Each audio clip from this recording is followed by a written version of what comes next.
దివ్యవాణి TV ప్రేక్షకులకు నమస్కారం. Good Samaritan కార్యక్రమానికి స్వాగతం. ఈరోజు మనం వరంగల్ జిల్లా Kazipet Saint Ann's old age home and disabled ఆశ్రమంలో ఉన్నామండి.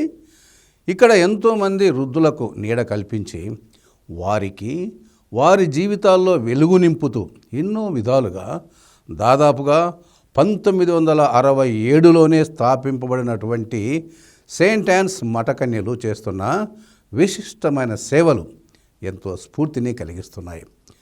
వారి ప్రతి సేవ గుడ్ సమరిటన్కు ఎంతో దగ్గరగా ఉంది. అటువంటి విశిష్ట సేవలు చేస్తున్న సిస్టర్ నిర్మల గారితో మనం ఇప్పుడు ఉన్నాము. సిస్టర్ నిర్మల గారు ఒక మంచి సమరయురాలిగా మనకు కనిపిస్తున్నారు.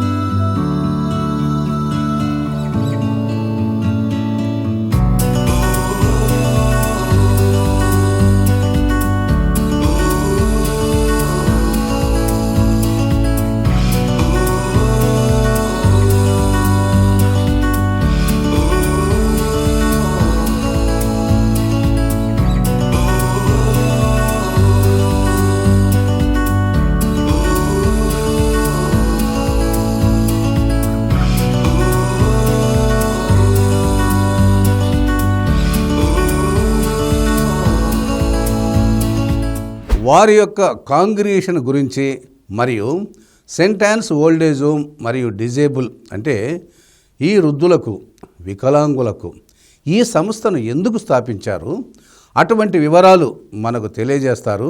దివ్యవాణి ప్రేక్షకులకు నా నమస్కారములు. నా పేరు సిస్టర్ నిర్మల. నేను sisters of Saint an of providence సంస్థకు చెందినటువంటి సిస్టర్ను. మా సంస్థ 1834 సంవత్సరం డిసెంబర్ 10వ తారీఖున ఇటలీ దేశంలోని ట్యూరిన్ పట్టణంలో స్థాపించబడింది. అది కూడా ఇద్దరు పుణ్య దంపతుల చేత. మార్క్విస్ కార్లో ట్రాంక్వరిడి గారు మరియు కార్లో జూలియా బరోలో గారిచే ఈ సంస్థ స్థాపించబడింది. ఈ సంస్థ స్థాపించబడడానికి ముఖ్య ఉద్దేశం ఏంటంటే కరుణ. ఆ పుణ్య దంపతులు ఎంతోమంది పేదలను మహిళలను అభివృద్ధి చెందాలనే ఉద్దేశంతో, వారికి విద్యను ఇవ్వాలనే ఉద్దేశంతో ఈ సంస్థను స్థాపించబడటం జరిగింది. చెప్పండి నిర్మల సిస్టర్ గారు, ఈ saint Ann sisters of providence యొక్క ముఖ్య ఉద్దేశాలు, అసలు ఈ సభ ఎప్పుడు ప్రారంభమైంది, ఈ saint Ann's old age home and డిజేబుల్డ్ను ఎప్పుడు స్థాపించారు, ఆ వివరాలన్నీ మా దివ్యవాణి టీవీ ప్రేక్షకులతో పంచుకుంటారా? దివ్యవాణి ప్రేక్షకులకు నా నమస్కారములు. నా పేరు సిస్టర్ నిర్మల. నేను sisters of Saint an of providence సంస్థకు చెందినటువంటి మఠకన్యను. మా సంస్థ 1834 సంవత్సరం డిసెంబర్ 10వ తారీఖున ఇటలీ దేశంలోని ట్యూరిన్ పట్టణంలో ఇద్దరు పుణ్య దంపతులతో స్థాపించబడింది. వారు మార్క్విస్ కార్లో ట్రాంక్వరిడి గారు మరియు జూలియా బరోలో గారు. వీరిద్దరు కూడా వారికి సంతానం లేనందువలన వారు పేద పిల్లలను మహిళలను దగ్గరకు తీసి వారికి విద్యను బోధించటం ద్వారా వారు ఈ సంస్థను స్థాపించి మాకు అప్పగించడం జరిగింది. అదేవిధంగా 1861 సంవత్సరంలో మా మదర్ ఎండ్రికేటా గారు ఎప్పుడైతే మదర్ జనరల్గా ఎన్నికయ్యారో అదే సంవత్సరంలో మాన్సిన్యూర్ బార్బేరో గారు మా మదర్ని ఇండియాకు మిషనరీస్ని పంపించడం అని రిక్వెస్ట్ చేయటం జరిగింది. ఆ సమయంలోనే 1871 సంవత్సరంలో మా మదర్ గారు 6 సిస్టర్ని మొట్టమొదటిగా సికింద్రాబాద్ పట్టణానికి 6 మిషనరీ సిస్టర్ని పంపటం జరిగింది. మా సంస్థ యొక్క ముఖ్య ఉద్దేశము కరుణతో మరియు విద్య వీటన్నిటితో కూడినటువంటిది కాబట్టి ఆ కరుణను ఇక్కడ వరంగల్ డయాసిస్లో కూడా చూపించాలనే ఉద్దేశంతో ఇదిగో ఎంతోమంది పేద పిల్లలను, ఎంతోమంది అనాథులను, వృద్ధులను దగ్గరికి తీయాలనే ఉద్దేశంతో, వారిని అభివృద్ధి పరచాలనే సంకల్పంతో 1967 సంవత్సరంలో Saint yawns home for the aged and disabled 10 మంది, 2 సిస్టర్లు 10 మంది వృద్ధులతో ఈ మఠాన్ని స్థాపించడం జరిగింది. దాని తర్వాత మహిళలకి మాత్రమే కాకుండా మగవారిని కూడా తీసుకోవటం జరిగింది. అప్పుడు అందరూ కలిసి 100 మందితో ఈ సంస్థ ముందుకు నడిచింది. రాను రాను ఇక్కడికి వచ్చినటువంటి మిషనరీస్ ఆఫ్ ద పువర్ వారు మగవారిని చూసుకోవటానికి ముందుకు రావడం జరిగింది. అందువలన ఇక్కడ ఉన్నటువంటి మగవాళ్ళని అంటే పెద్ద వృద్ధుల్ని అందరినీ కూడా వారి వైపు పంపడం, కేవలం లేడీస్ని మాత్రమే ఇక్కడ చూడడం జరుగుతుంది.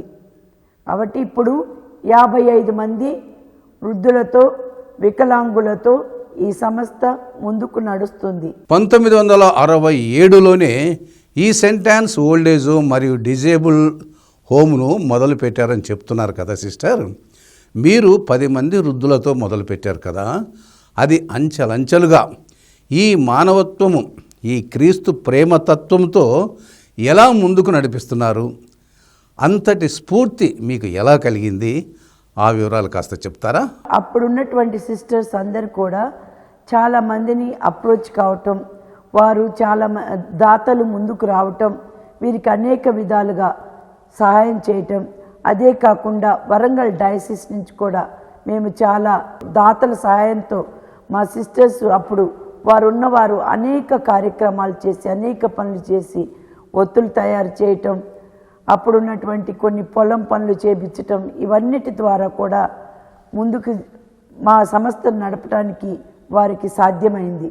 ఎంతోమంది, ఉదాహరణకి సిస్టర్ స్పెరాన్జా గారు, సిస్టర్ ఇన్సెన్సేనా గారు, సిస్టర్ మాథ్యూ గారు, సిస్టర్ మేరీ జోసెఫ్ గారు, సిస్టర్ జప్మాల గారు, సిస్టర్ సోఫియా గారు, వీళ్ళందరూ కూడా ఎంతో కష్టపడి ఈ సభని ముందుకు తీసుకురావటం జరిగింది. ఇక్కడున్న ఈ వృద్ధులందరూ ఎవరు, ఎక్కడి నుంచి వస్తారు? వారికి ఇక్కడ ప్రవేశం మీరు ఎలా కల్పిస్తారు? ఎన్నో సమస్యలు ఉంటాయి ఈ వృద్ధులతోటి. వాళ్ళందరికీ ఎంతో ఓర్పుతో సేవ చేయాలంటే ఎంతో కష్టమైన పని. ఇంతటి ఓపిక దేవుడు మీకు ఎలా ఇచ్చాడు? ఎంతమంది సిస్టర్స్ ఇక్కడ సేవలు అందిస్తున్నారు? ఆ వివరాలు ఏంటో మాతో పంచుకుంటారా? మేము 6 సిస్టర్స్ పనిచేస్తున్నాము. దానిలో 3 యాక్టివ్గా మేము హాస్పిటల్ సైడ్ కూడా వర్క్ చేస్తూ వీరికి కూడా మా సహాయాన్ని అందిస్తూ ఇక్కడ పనిచేస్తూ ఉన్నాం. ఇక్కడికి ఎలా వస్తారంటే కొంతమంది వేరే వాళ్ళ ద్వారా తెలుసుకొని మాకు ఎవరు లేరు మేము ఉంటామని వస్తారు. కొంతమంది వాళ్ళు మేము చూసుకోలేము, ఫస్ట్లో వచ్చినప్పుడు మాకు తెలియదు వీళ్ళు ఎవరో, వాళ్ళు అక్కడ ఉంటే తీసుకొచ్చామని వదిలేసి వెళ్తారు. ఆ విధంగా కొంతమందికి వదిలేసినప్పుడు కొంతమంది ఉన్నారు, ఇప్పుడు వాళ్ళు కూడా లేరు. కొంతమందికి లేని వాళ్ళు ఉన్నారు, కొంతమందికి ఉన్నా కానీ వచ్చి చూసే వాళ్ళు లేరు. కొంతమందిని ప్రభుత్వం కూడా, ఎందుకంటే ఇది గవర్నమెంట్సే రికగ్నైజ్ చేయబడింది కాబట్టి ప్రభుత్వం కూడా కొంతమందిని తీసుకొచ్చి వాళ్ళ ఫార్మాలిటీ ప్రకారం ఇక్కడ జాయిన్ చేసిపోతారు. అయితే వీళ్ళు ఎవరు కూడా మాకు డబ్బులు కట్టే వాళ్ళు ఉండరు. ఇదంతాగా ఫ్రీ సర్వీస్ మొత్తం కూడా. సో దీని అంతటికి నడపడానికి మామూలు విషయం కాదు. అయినా దేవుడు మాకు అనేక విధాలుగా అనేక మంది దాతలతో అనేక రకాలుగా ఈరోజు వీళ్ళకి ఫుడ్ ఎలా అనే లోపే దేవుడు మాకు అనేక దాతలను పంపించి మమ్మల్ని ఈ విధంగా వారికి సంతోషంగా పనిచేయటానికి మమ్మల్ని, అంటే మా విశ్వాసము ఇంకా ఈ కార్యాలన్నీ చూసినప్పుడు దృఢపరచబడుతుంది. మేము విశ్వాసంలో గట్టిపరచు, అది కూడా మేము హాస్పిటల్లో పనిచేస్తున్నాం కాబట్టి వీళ్ళకి సేవలు చేయటానికి మాకు ఇంకా దేవుడు గొప్ప ఓపికనిచ్చాడు. ఆ ఓపికతోటి మేము ముందుకు నడుస్తూ వారికి సేవలు చేస్తూ సంతోషంగా, మాకు చాలా సంతోషం. వాళ్ళందరూ ఆరోగ్యంగా సంతోషంగా ఉన్నప్పుడు మాకు చాలా సంతోషం. అదే కాకుండా సిస్టర్స్ ఎవరున్నప్పటికి కూడా కనీసం ఒక 1/2 అవర్ వాళ్ళతో స్పెండ్ చేయడానికి చూస్తారు. అదే వాళ్ళకి ఇచ్చేటటువంటి గొప్ప అవకాశం. దాంతో వాళ్ళు చాలా సంతోషంగా ఉండగలుగుతున్నారు. నా పేరు సుజాన. నేను పెద్ద నాన్న సెంట్ ఆన్స్ హోమ్కి తీసుకొచ్చి ఇక్కడ పెట్టారు. నేను 77లో వచ్చాను ఇక్కడికి. అప్పటి నుంచి ఇక్కడనే ఉన్నాను. నా సిస్టర్లు కుట్టు కుడటానికి పని నేర్పించారు నాకు. ఆ పనే చేసేదాన్ని ఎప్పుడు కూడా. కానీ ఇప్పుడు చాతగాక ఆ పని చేయలేకపోతున్నాను. నాకు ప్రతిరోజు గొప్ప భాగ్యం అంటే పరిశుద్ధ బలి చూసే భాగ్యం ఉన్నది మాకు. సిస్టర్ల ద్వారా ఫాదర్ ద్వారా మేము ఇక్కడ సంతోషంగా ఉంటున్నాము. నా పేరు పద్మ అండి. నేను వచ్చి 30 సంవత్సరాలు అవుతుంది. ఇక్కడికి వచ్చినాకనే దేవుని పెట్టిన ప్రతిరోజు కూడా దివ్యవాణి కూడా చూస్తాను. దివ్యవాణి గురించి కూడా ఎక్కడెక్కడ ప్రోగ్రాంలన్నీ కూడా మేము రోజు చెప్తాము. ప్లస్ మాస్ చూస్తాము. సండే కూడా ఆరాధన చూస్తాము. మాకు ఎక్కడే ప్రోగ్రాంలు జరుగుతున్నా మేము అక్కడికి వెళ్ళలేకపోయినా కానీ మాకు అంత బాధ లేకుండా దివ్యవాణి మాకు చాలా ఉపయోగపడుతుందండి. మా ఆత్మల రక్షణార్థము మేము పరిశుద్ధ వాక్యాలని కూడా ధ్యానించుకుంటూ ఆ పాటల ద్వారా కూడా మాకు మంచిగా అనిపిస్తుంది. మళ్ళీ మేము ఇక్కడికి వచ్చినాక సిస్టర్లు మమ్మల్ని మంచిగా చూసుకుంటారండి. ప్రతిరోజు పూజ ఉంటుంది. ప్రతిరోజు కూడా ఫాదర్లు వస్తారు. Kiran father, Joseph father. Sunday మాత్రము మా ప్రతాప్ ఫాదర్ వస్తారండి. ఇక్కడ మంచిగా ఉంటుందండి. మేము ప్రతిరోజు కూడా బైబుల్ చదువుకుంటాము. ప్లస్ గుళ్ళో పాటలు గిన్నె పాడతాము. మంచిగా ఉన్నదండి ఇక్కడ వాతావరణం ప్రశాంతంగా. ఎంతోమంది దాతలు కూడా మాకు సాయం చేస్తారండి. ప్రతి సండే కూడా సెయింట్ విన్సెంట్ పాల్ సొసైటీ వారు మాకు సహాయం చేస్తారు. ప్రతిరోజు ఒక విధంగా చెప్పాలంటే మాకు రోజు పండగేనండి. ఇక్కడ హోమ్లో చాలా సంతోషంగా గడుపుతాం మేము దేవుని సన్నిధిలో. అలాగనే మా అమ్మగారు మంచిగా చూసుకుంటారు.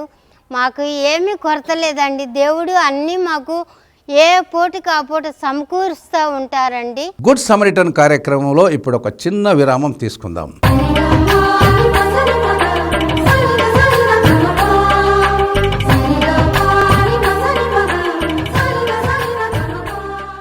గుడ్ సమరిటన్ కార్యక్రమానికి తిరిగి స్వాగతం.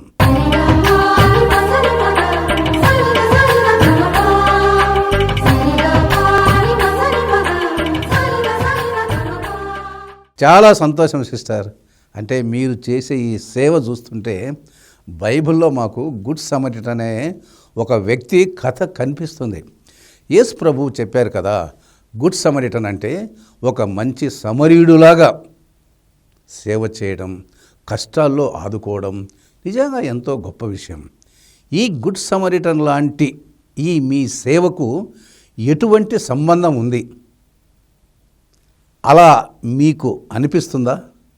మీరు చేసే ఈ మానవత్వపు సేవల గురించి మరిన్ని విషయాలు మాతో పంచుకుంటారా? ఒక్కరోజు నేను హైదరాబాద్ ట్రావెల్ చేస్తూ ఉన్నాను.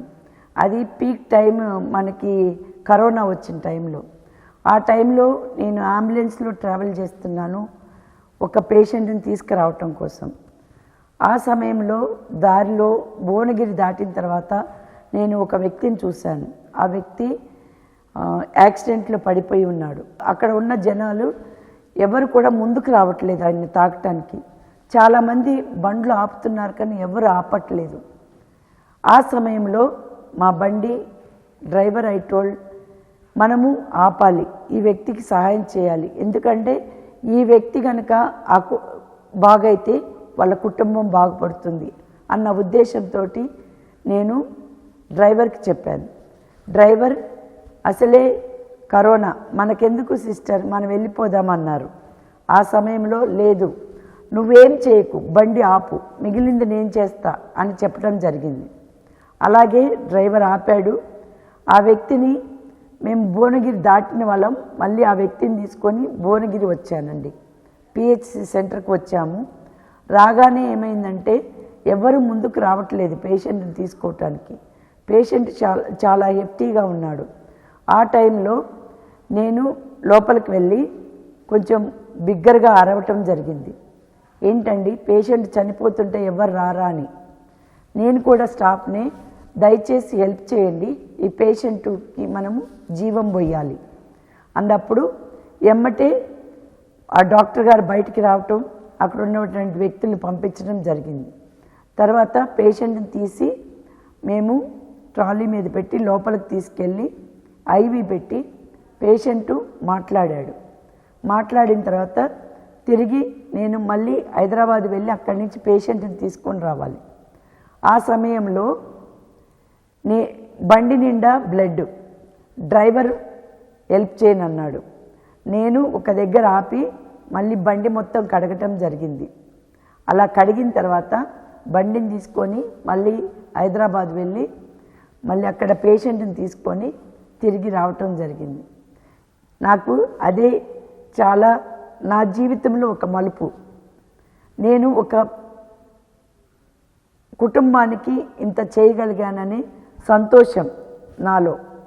సో అంతకన్నా గొప్పది ఏ డబ్బు ఇవ్వదు, ఏ ఆస్తులు ఇవ్వవు. అది చాలా సంతోషకరమైన వార్త నాకు. అంటే మీరు చేసే ఈ సేవ నిజంగా బైబిల్లోని గుడ్ సమరిటన్తో పోల్చుకోవచ్చు. ఎందుకంటే ఆపదల్లో ఉన్న వ్యక్తిని మీరు ఆదుకుంటున్నారు, ఎంతోమందికి మీరు జీవితాన్ని అందిస్తున్నారు. కాబట్టి మీరు నిజంగా మంచి సమరీయురాలిగానే నాకైతే కనిపిస్తున్నారు సిస్టర్. ఇక్కడ ఉన్నటువంటి వయోవృద్ధులకు ఏవైనా వైద్యపరంగా ఏదైనా క్రిటికల్ టైమ్స్లో అఫ్కోర్స్ మీరు ఆల్రెడీ నర్సుగా ఇక్కడ పనిచేస్తున్నారు, మీ సేవలను వారికి ఎంతో మానవత్వంతో పంచుతున్నారు.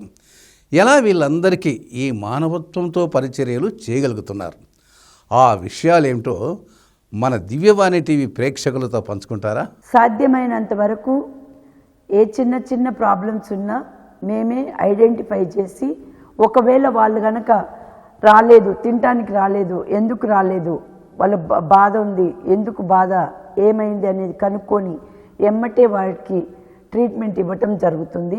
అది కాకుండా మాకు పక్కనే హాస్పిటల్ ఉంది కాబట్టి ఎమ్మటే ఒకవేళ మా సహాయం కనుక సరిపోకపోతే డాక్టర్ సహాయం తీసుకొని వారికి ఎమ్మటే చికిత్స చేయటం జరుగుతుంది. ఆ విధంగా ఇప్పటి వరకు కూడా అందరూ కూడా చాలా ఆరోగ్యంగా ఉన్నారు. వారికి అనారోగ్యమైనటువంటి పరిస్థితులు లేవు. ప్రతి ఒక్కరికి కూడా చాలా సంతోషంగా ఉన్నారు. దివ్యవాణి ప్రేక్షకులందరికీ నా హృదయపూర్వక నమస్కారాలు. నేను sister Saritha Saint yawns of providence congregation సభకు చెందిన సిస్టర్ను. నేను ప్రస్తుతం Saint yawns home for the aged and disabled Fatima నగర్లో పనిచేస్తున్నాను. మత్తయి సువార్త 25:40లో చెప్పినట్లు, ఈ నా సోదరులలో అత్యల్పుడైన వారికి మీరు ఏమి చేసినా అది నాకు చేసినట్లే అనే వాక్యాన్ని అనుసరిస్తూ నేను ఇక్కడ నా యొక్క సహాయ సహకారాలని అందిస్తున్నాను. ఇక్కడ నేను ప్రతిరోజు ఇక్కడ ఉన్నటువంటి ఇన్మేట్స్ అందరితో ప్రేమగా ఉంటాను. ముఖ్యంగా వారికి అన్నం వడ్డించినప్పుడు కానీ, వారి వ్యక్తిగత పరిశుభ్రతలో కానీ, ఈ యొక్క కంపౌండ్ యొక్క పరిశుభ్రతలో కానీ వారికి ఎల్లప్పుడూ నా యొక్క సహాయాన్ని అందిస్తూ ఉంటాను. నా ప్రేమను కానీ, సహనాన్ని కానీ, క్షమాగుణాన్ని కానీ వారికి ఎల్లప్పుడూ నేను లోటు చేయలేదు. ఏ పని చేసినా, ఏ చిన్న చిన్న విషయాల్లో అయినా సరే వారికి నేను ఉన్నాను అనే ఫీలింగ్ని వారికి నేను కలుగజేస్తాను. వారు ఎప్పుడు కూడా అనాథలము అనే ఫీలింగ్ వారికి రాకుండా, వారికి ఏ అవసరం ఉన్నా నా దగ్గరికి ఫ్రీగా వచ్చి నన్ను అడిగి చేయించుకునే విధంగా వారికి నేను ఎల్లప్పుడూ ఒక అక్కగాను, చెల్లెగాను, ఒక బిడ్డగాను ఎల్లప్పుడూ నా యొక్క సహాయాన్ని వారికి అందిస్తున్నాను. ముఖ్యంగా ఎవరిని కూడా వీరు నా వాళ్ళు కాదు అనే ఫీలింగ్ని వారు ఎప్పటికీ కూడా ఫీల్ కాకుండా నేను వారికి సహాయం చేస్తున్నాను. ఇలాంటి వారికి మనం సేవ చేయాలంటే మనకి ఎంతో ఓర్పు కావాలి. ఆ ఓర్పు లేకపోతే మనం ఇలాంటి వాళ్ళకి సహాయాన్ని చేయలేము. సో దేవుడు నాకు ఓర్పును ప్రసాదించినందుకు గాను నేను దేవునికి ముఖ్యంగా కృతజ్ఞతలు చెల్లిస్తూ, వారు కూడా నేను ఇచ్చే నా ఓర్పు ద్వారా ఇంకా ఎంతో కాలం జీవించి సంతోషంగా ఉండాలని కోరుకుంటున్నాను. సిస్టర్ నిర్మల గారు, మరో ముఖ్య విషయం అడగాలనిపిస్తుంది. మరణం అనేది సహజంగా ఎవరికైనా తప్పదు. ఈ సెయింట్ యాన్స్ ఓల్డేజ్ మరియు డిజేబుల్ హోమ్లో ఎవరైనా చనిపోతే మీ బాధ్యత ఎలా ఉంటుంది? మీరు వారి అంతిమ సంస్కారాలు ఎలా నిర్వర్తిస్తారు? కాస్త వివరంగా చెప్తారా? వారికి బాగలేనప్పుడు, వారు అటువంటి స్థితికి పోతున్నప్పుడు ముందుగానే వారి కుటుంబస్తులు ఎవరన్నా ఉంటే వారి ఫోన్ నెంబర్లు పట్టుకొని వారికి ఇన్ఫర్మేషన్ ఇవ్వటం జరుగుతుంది. ఒకవేళ వాళ్ళు వచ్చి వాళ్ళు తీసుకెళ్తాము బాడీని అంటే వారికి అప్పగించడం జరుగుతుంది. లేదంటే వారి వారి యొక్క మతాన్ని బట్టి ఆచారాలను బట్టి వారికి అంత్యక్రియలు జరపబడతాయి. నేను వచ్చిన తర్వాత లేదు, నాకంటే ముందు సిస్టర్స్కి చాలా ఫేస్ చేశారు. వాళ్ళు ఉన్నప్పుడు ఈ విధంగానే వాళ్ళు తీసుకెళ్ళకపోతే అప్పుడు మనం కూడా, వాళ్ళు హిందూస్, వాళ్ళ దాని ప్రకారం మనం చెయ్యాలి కాబట్టి వాళ్ళని పిలిచి పంపించి చేయడం జరిగింది 2-3కి. చూశాం కదండి, సిస్టర్ నిర్మల గారు వరంగల్ జిల్లా కాజీపేటలో సెయింట్ యాన్స్ ఓల్డేజ్ హోమ్ మరియు డిజేబుల్ హోమ్లో చేస్తున్న సేవలు ఎంతో ఇన్స్పిరేషన్గా ఉన్నాయి. వారు చేస్తున్న ఈ మానవత్వపు పరిమళ సేవ ఎంతోమందికి ఆదర్శంగా ఉంది. వారు చేస్తున్న సేవల గురించి చెప్పే ఆసక్తికరమైన సంఘటనల గురించి మనం వచ్చే వారం తెలుసుకుందాం.